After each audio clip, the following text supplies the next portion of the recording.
My key core constituency, movie stars. I pledge to be a servant to our president. Oh, yes. Celebrities are eager to support their candidate. It's as if... For centuries, the people had nowhere to turn, no one to look to for help, until he arrived. It is mind-boggling to me, the things that come out of people's mouths. Don't frack my mother. Don't frack me! Don't frack me! Some celebrities say socialism will fix everything. Socialist egalitarian system. And more laws will stop gun violence like that in Newtown, Tucson, Aurora. But what do those same celebrities do for money? Aren't they hypocrites? I wish someone would confront them. Tonight, we'll try. Mr. Redford, isn't it deplorable that you're glamorizing the weather underground, a bunch of domestic terrorists? I'm speaking for the entire world. Vote for President Obama. You can't buy anything more effective. What makes these people experts? I'm not a doctor, but I play one on TV. That's our show tonight.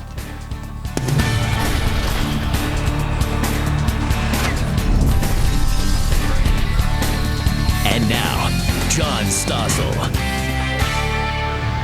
Hollywood has undergone mission creep. Actors don't just want to entertain us. Many now want to fix the world. And if an actor can use his fame to help the world, why not? The world needs fixing. Box office is nice, but the world office is more important. So actors do so-called public service commercials. After Yasser Arafat died, Richard Gere did this Get Out the Vote video for an advocacy group which ran it in Gaza and the West Bank, or Palestine, as leftists call it. Hi, I'm Richard Gere, and I'm speaking for the entire world. He speaks for the entire world? Seems pretty arrogant. He's an actor, a popular one, yes, but what gives an actor the right to speak for the entire world? Maybe because they're often portrayed as godlike? For centuries, the people had nowhere to turn, no one to look to for help, until he arrived. As long as there were people crying for help, there was one man who would never rest. Hercules. He's here in our studio. Actually, it's actor Kevin Sorbo, who played Hercules as well as other roles, and he's the unusual actor who pushes back against those in Hollywood who say, we actors know how to fix the world. You have a problem with Gere saying, I speak for the entire world? Well, I don't think he speaks for 7 billion people. I think he speaks for his own cause. So, and I think that happens quite a bit when people come out and talk.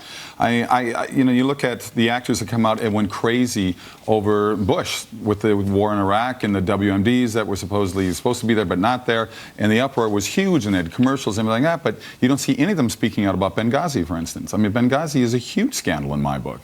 So they're dishonest, hypocritical. Yeah, I think they're hypocritical. I think that kind of rules the day within that town, and I think we all can be, you know, guilty of being hypocrites here and there. But it's amazing to me the number of people that want to push their agenda on you just because they're so-called superstars.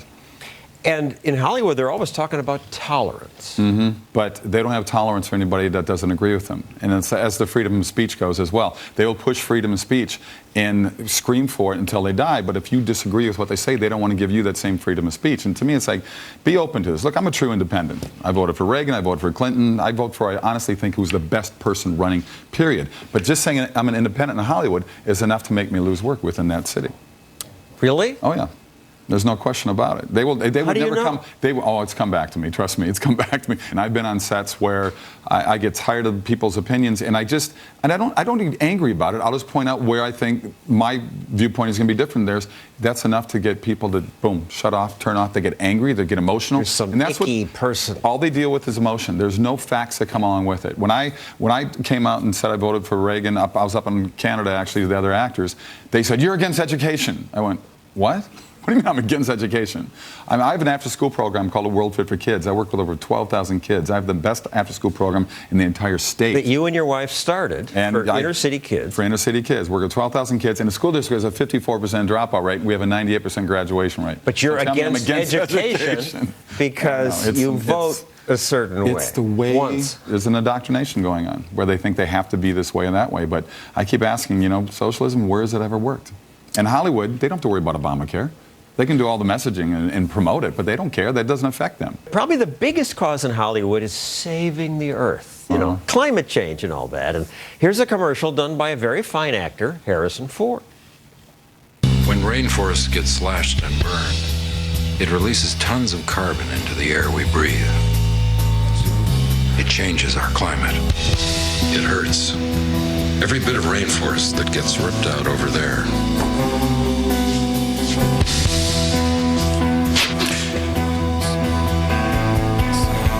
really hurts us over here. What? Waxing your chest hair in the rainforest? All right, it's a gimmick. Everybody wants to preserve the rainforest. I wouldn't mind so much if these actors weren't such hypocrites. Harrison Ford owns 7 airplanes, not 1, 7. He admits he once flew his jet to get a cheeseburger.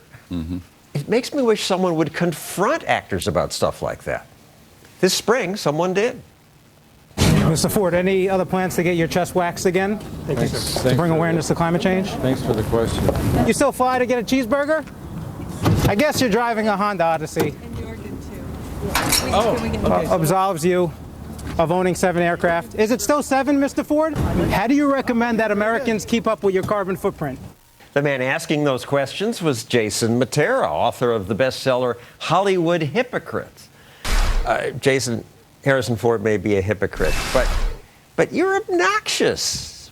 You're rude. Oh, John, I learned from the best. I followed your career at 2020, confronting people who were duplicitous but and I was hypocrites. confronting crooks and thieves. This is just a poor actor who's expressing his opinion. Who has a lot of sway, especially with young people. I mean, unfortunately, whether you like it or not, young people take their cues from celebrities, and being hip and cool means being in favor of these conservationist policies that Harrison Ford strangely got his chest waxed over. But I don't, and you know what? I don't care that he owns 7 airplanes. I would love to own 7 airplanes. But please do not lecture me, do not lecture the rest of us that we're on the precipice of global warming Armageddon while you have a Sasquatch-sized carbon footprint. And that's why I confronted him.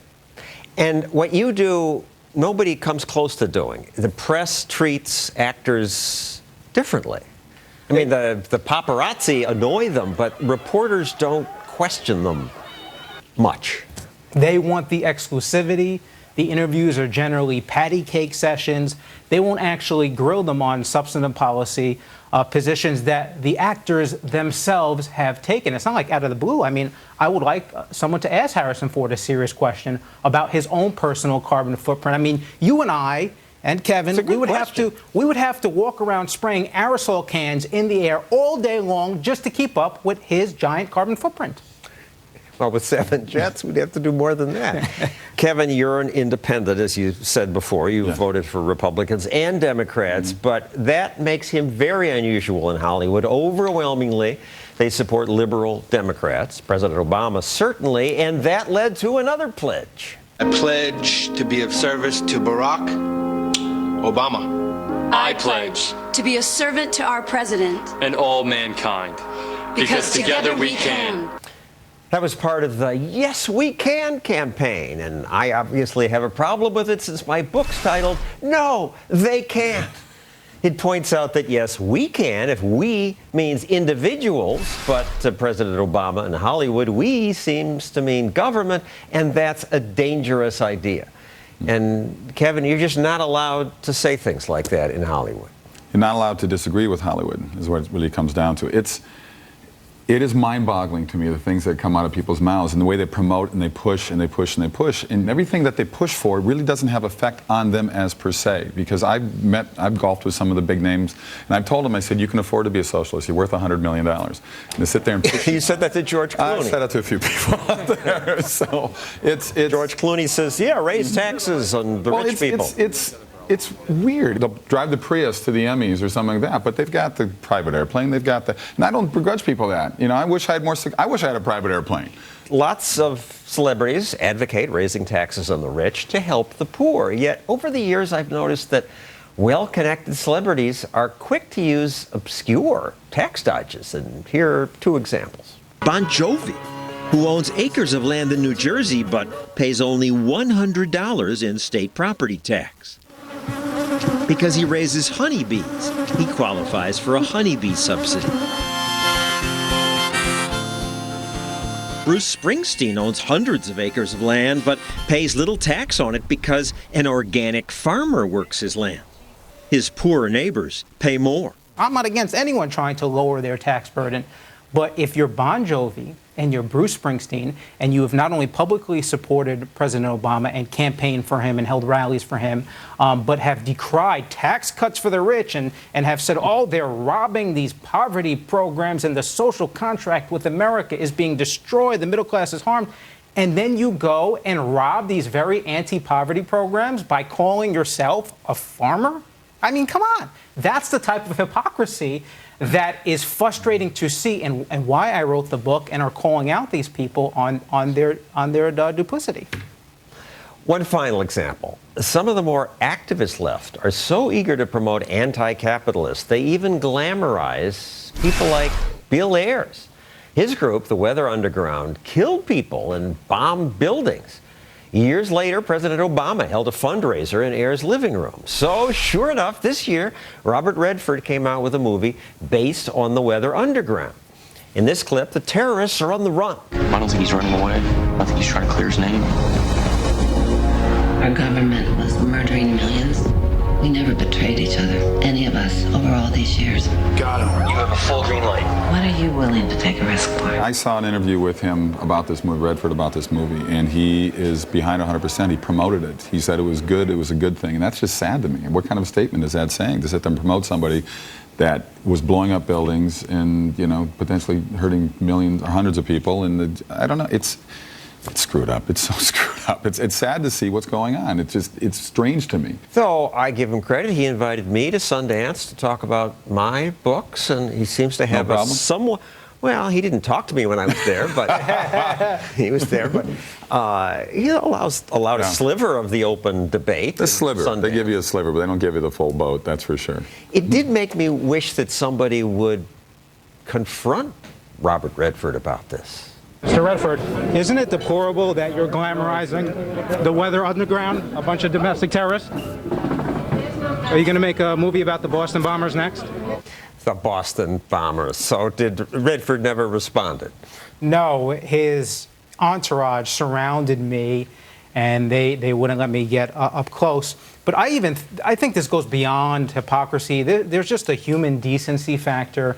It's one thing to make a movie about the Weather Underground terrorists. It's another thing, in the words of Variety, to romanticize it and make it heartfelt. We're talking about a bank robbery that resulted in the murder of 2 police officers and a security guard, and now Robert Redford is going to go make a movie that is essentially one big tribute to this. It's remarkably deplorable, even by Hollywood standards. Jason, thank you. Kevin, thank you. If you'd like to keep this conversation going, please go on Facebook or Twitter and use that hashtag over here, Hollywood, and to let people know what you think. I'd like to know what you think. Coming up, more celebrity hypocrisy.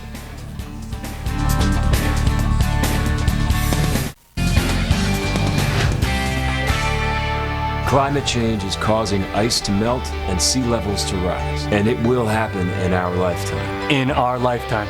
Unless we demand that our leaders invest in green technologies. And green jobs now. Now. Now, right now, because sea levels will rise in our lifetime, say the actors. But how do they know? Some of these activists are clueless. Leonardo DiCaprio told a reporter he wants to take a long break from acting to fly around the world doing good for the environment. Fly around the world? We just heard about Harrison Ford's 7 airplanes. Don't they get that one plane ride spews more carbon than 1,000 incandescent light bulbs? It's as if they live in a separate, stupid world. You might call it Hollywood Nation. Actually, that's the title of James Herson's book. James, what's going on here? Look, Hollywood has embraced environmentalism as a sort of a religion. They have their high priest, the Nobel laureate, the Oscar winner Al Gore. You have to accept what he says with faith, without reason, without logic. It does have the ring of a religion and just some blindness to the facts. You mentioned Al Gore. I was surprised to see him build these monster homes while preaching what he was preaching. The hypocrisy is monumental. I mean, you have this 19,000 square foot mansion in Tennessee. A group was able to get a hold of his utilities, and they were 20 times that of an average American. He also has a mansion in Montecito. That's near Oprah's house. Are any of them who call themselves environmental activists not hypocrites? Do some of them live that life? Ed Begley Jr. is often mentioned, Daryl Hannah. They actually live a lifestyle consistent with what they preach, but boy, is that a rarity, John. I mean, the vast majority of celebrities take opulence to the highest level. The rapper P. Diddy made a video telling people, turn your lights out, but he owns a bunch of big houses. Recent TV combined his video with his houses. I pledge to turn the lights off, because I used to leave the lights on, but we want to conserve energy, so I'm going to turn the lights off, you turn the lights off. So, you think he's unaware of the hypocrisy? Boy, I just think he lives with it. This guy goes out on tour and has the carbon footprint of a third world nation. So the idea that, he's going to turn his lights out, that's going to make a difference, even if you believe in the theory of man-caused global warming, it seems rather ludicrous. Let's move on to something else celebrities call evil, the Keystone Pipeline. Some actors made a short film that makes the pipeline seem like the Amityville horror movie. A family buys a new home. You're gonna love this. It's so beautiful. Such a deal. What's the catch? The catch is that the home is near the Keystone Pipeline. We need to leave. It's too late. It's gonna be okay. It's gonna be okay.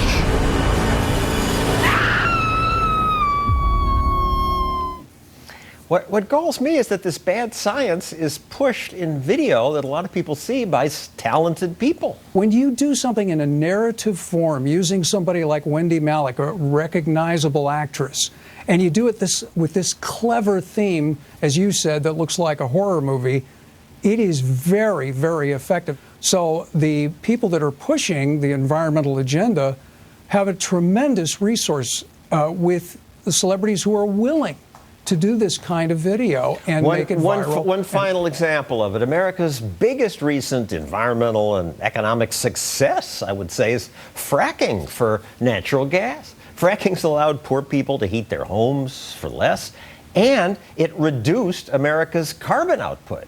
Yet, many celebrities, like John Lennon's wife and son, trash it. Don't frack my mother. Don't frack me! And when the celebrities speak, the crowds follow.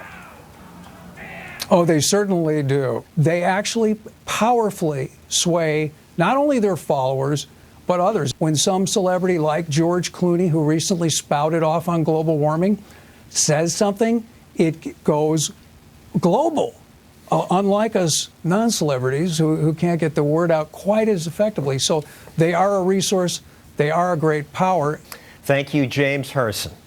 And by the way, Ed Begley Jr. told us he learned about conservation from his conservative father, who taught him it was wrong to waste any resource.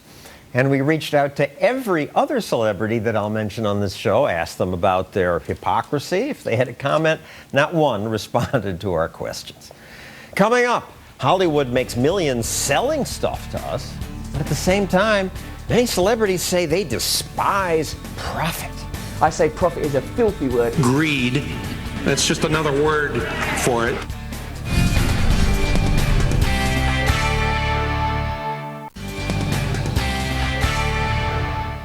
Let's use the C word here. We're talking about capitalism. Capitalism, it's the C word. Apparently it's a curse. That's the opinion of some vocal celebrities, and Hollywood does vilify capitalism in movies.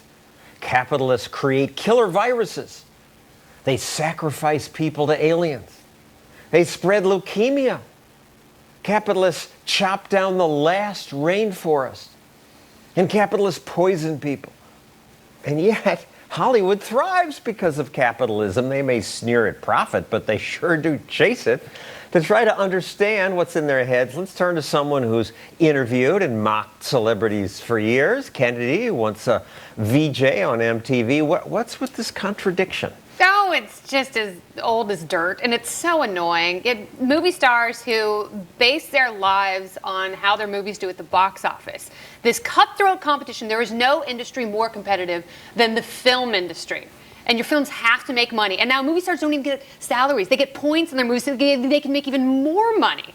But yet somehow that's dirty and filthy. By the way, if you want to call me the C word, if you want to call me a capitalist, that is You're perfectly okay with acceptable. that? All right, well, let's play a little more of Michael Moore's appearance on that panel in C-SPAN. Listen to his claim here. If Wall Street and the rich thought poverty was bad, they get rid of it. They need this large pool, half the country living in anxiety and fear. 4, 3. And the other half over here are the ones that they'll sell their goods to. Now, this is truly insane. I mean, not only it makes no sense, but the left also argues we have to have more handouts to the poor so they'll have money to buy stuff and that'll help the whole economy. As long as the poor is going to see their movies, watching their TV shows, and buying their crap, they're fine. More examples. Russell Brand's a British actor. He's known in America for flicks like Forgetting Sarah Marshall and Get Him to the Greek.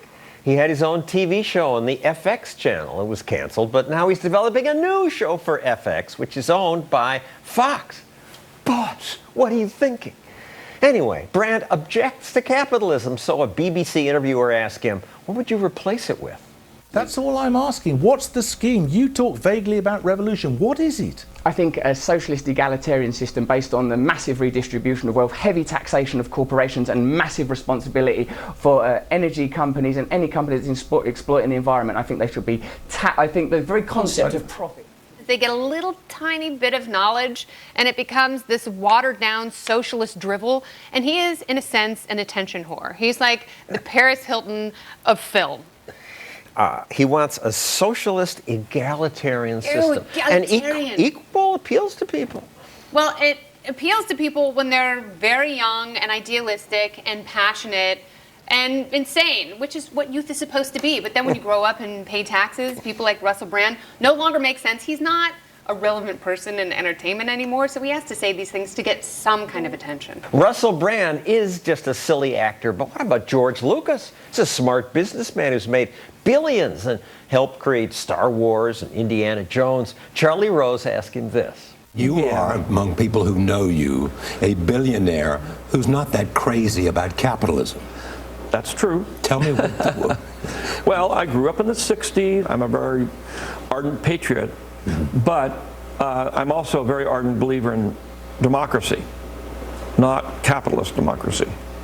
And I do not believe that the rich should be able to buy the government. And that's just the way I feel. Is that the America you see, where the rich have bought the government? Well, come on. It's been that way for a long time. And he's got a point there. Rich people tend to make political campaign contributions. And it's frustrating for a lot of people, a lot of voters. It's also unions. I mean, we live in a system that is paid for by the highest bidder. There's no doubt about that. He's one of the highest bidders, though. I mean, here's someone who's contributed thousands and thousands of dollars to Democratic campaigns. They never get that the reason that the rich spend all this on government is not because you can somehow, the rich are evil or you could change their behavior. It's when government is that big, if it's got $3 trillion to hand out, people will spend on it to try to influence it. And he sold his company. He was already worth $3.3 billion, sold his company for over $4 billion. I mean, that's a pretty tiny profit. That's a pretty shrewd capitalist. He trashes greed, and yet most of his money comes from this stuff, these Star Wars paraphernalia that he sells and has gotten quite rich on. Yeah, now Chewbacca is his slave. He was very shrewd when he made that deal for the action figures, because he convinced Fox back in the 70s that, you know, no one's going to buy action figures. Boys don't buy dolls. And of course, that's how he became a multi-billionaire. One more capitalist who doesn't like capitalism. Thank you, Kennedy. Coming up, more celebrities pushing this time for gun control. Demand a plan. right now. Right now. You demand it. So many of them. Which ones are hypocrites? That's next.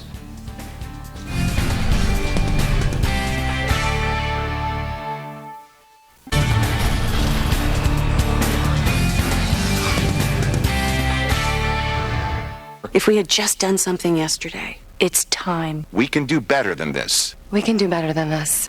After every horrible mass shooting, celebrities push gun control. After the tragedy in Newtown, Connecticut, lots of celebrities taped an anti-gun commercial. They listed past shootings. Columbine, Virginia Tech, Tucson, Aurora, Fort Hood, Oak Creek, Newtown, Newtown, Newtown. Newtown. How many more? How many more? How many more celebrities are going to testify in this commercial? Makes me want to say... Enough. Enough. Enough. Enough. The actors demand new gun control legislation. Demand a plan. Right now. Right now. You demand it.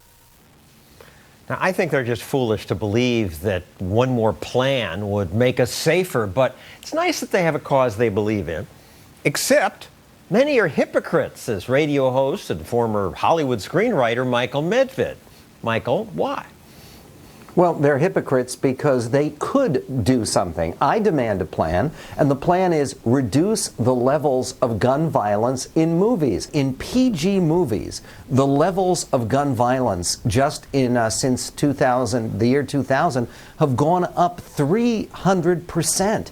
Now, if you want to do something about that. This is an industry in which so many of these people who are testifying are involved in lavishly violent entertainments like the big new movie, The Hunger Games, right? The Hunger Games, I thought was bow and arrows. Bows and arrows.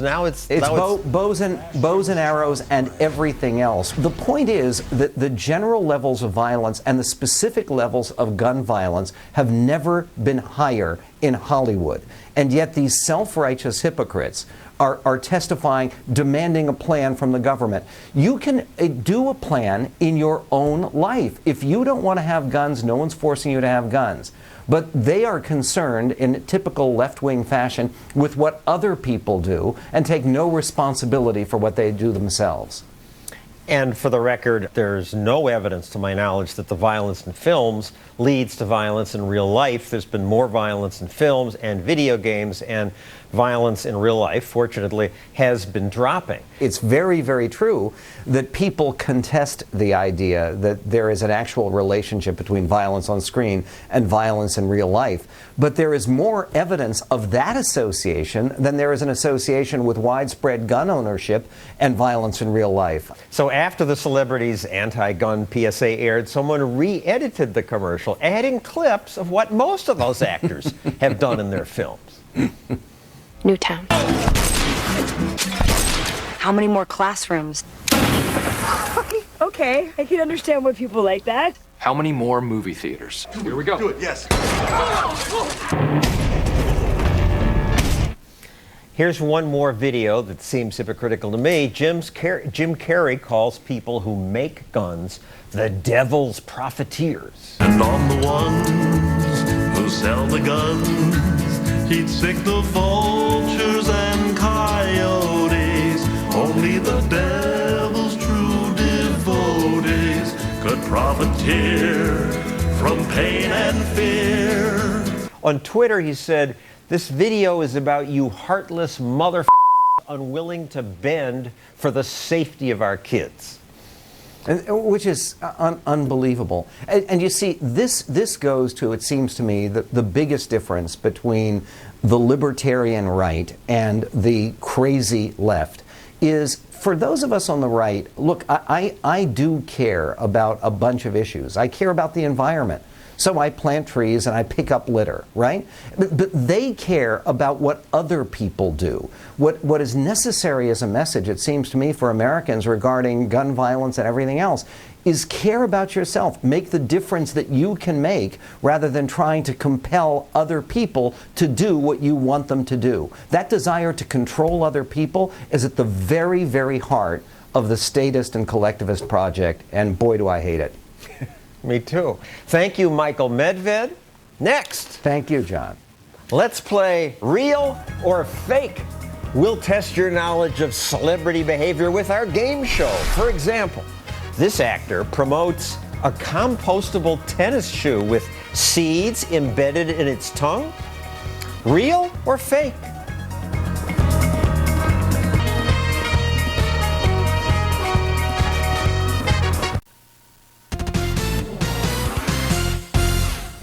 Now it's time to play Real or Fake.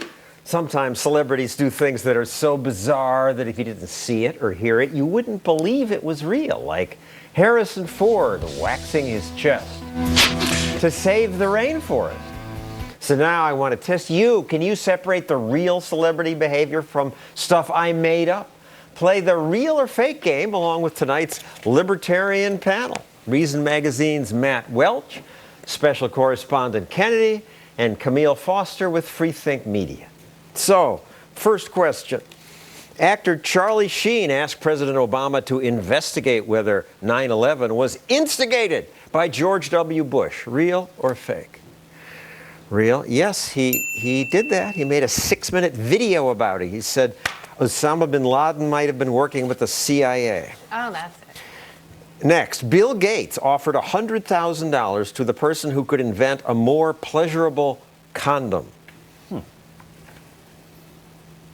3 fakes. No, he did. It was called it the Next Generation Condom Challenge to improve uptake and regular use. Uptake. Great idea. It's no a great idea that Bill euphemism. Gates and sex went in the same sentence. Yeah, it doesn't.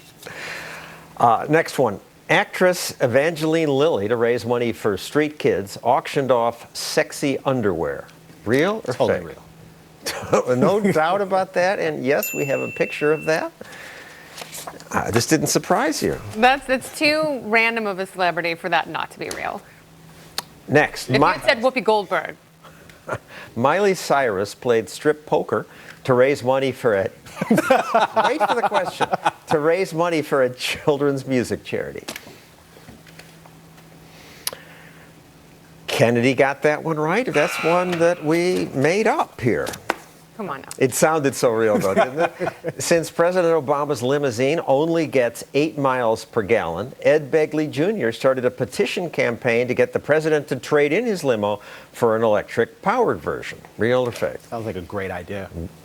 It's a great idea. All right. Well, you were all wrong. This one I made up, too. I'm so good at fooling you. Okay. Next, Mary Tyler Moore tried to pay a restaurant $1,000 to free one of its lobsters. Okay, yes, this really happened. Gladstone's. Malibu. You knew about it was Yeah, in your neck of the woods. A lobster named Spike at a Malibu restaurant. He was delicious, by the way. Actor Adrian Grenier has a website promoting environmentally friendly compostable tennis shoes. Real or fake? Real? You really think that's real? And you are right. Yeah. The sneakers have seeds embedded in their tongues, so when they wear out, just bury them and watch the flowers bloom. And what's wrong with that? No, nothing. That's a great private idea. Everyone involved with the entourage is noted for their intellects. Actress Alyssa Milano made a fake sex tape to raise awareness of the conflict in Syria. Real or fake? No. Camille, you got it. It's absolutely true. I think we can play some of it here. Bravo! Nobody cares. Our nation is on the brink of yet another conflict in the Middle East. America's the greatest country. And we're all thinking more about Syria because of that. That's what it is. I certainly am. All right, it's time to name the winner. I'm being told in my ear, we have accountants in a secret room, that there was a tie. Kennedy and Camille, you won. Matt, you lose. Facial. And I just wanted to add one last question. Real or fake, the three of you are about to have your own television show. Woo! On Fox Business here. Still real. Yes, it's called The Independents, and it is going to be 60 minutes of greatness. Well, this is great news. I'm so glad you're doing this show. We need more talk shows about liberty. It took me 20 years to understand its importance, but you're younger than I. How did you get it so quickly. Matt, you're the editor of a libertarian magazine. That helped, certainly. Like you, Reason Magazine helped shape my views quite a bit. Well, you went there because you were sympathetic. But it started basically, lived in Central Europe for most of the 1990s and got to see what it's like to exist in the shadow of central planning. And it's uniquely awful. And to see people get liberated from that and create something new is a searing experience. Kennedy? Kurt Loder made me read Ayn Rand, and Penn Jillette taught me the importance of talking dirty. Camille? Yeah, and I certainly have reason to thank as well, although I also have a really great college professor who handed me a copy of Capitalism and Freedom, and after the introduction alone, I was hooked. Capitalism and Freedom by Milton Friedman. Yep. Thank you, Matt, Kennedy, Camille. Up next, a few celebrities, beside them, who do get it right.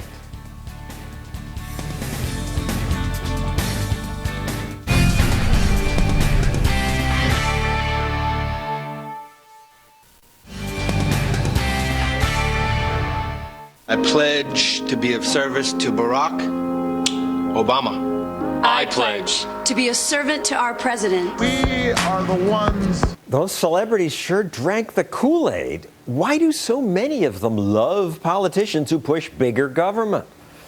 They're not all stupid, are they? Well, some are, but not all. Part of it is just the lazy tendency of people to support what their peers support. And Hollywood supports liberalism. But why did Hollywood become so leftist? Well, I have some theories. It happened because so many actors are good looking. And maybe they became famous through a lucky audition. So good looks, a lucky break. They think most of life is about luck. And so government must intervene to make life more fair. Not buying it? Oh, how about this? Since actors work for others, they rarely have to deal with the big government burdens that some other people who really innovate. People who build a factory or an apartment complex or jump through government's hoops to invent new medicines. Actors collect a paycheck. They don't have to fight bureaucrats. Their agents handle the details. Recently, I read an article about lifelong Democrat Rob Schneider. He plays idiots in movies. Deuce Bigelow was a professional fish tank cleaner who never got any respect. Schneider's now become a Republican, he says. The reason is that he tried to run a business, but California's regulation was so bad that he moved out of California and changed political parties. Trying to start a business woke him up.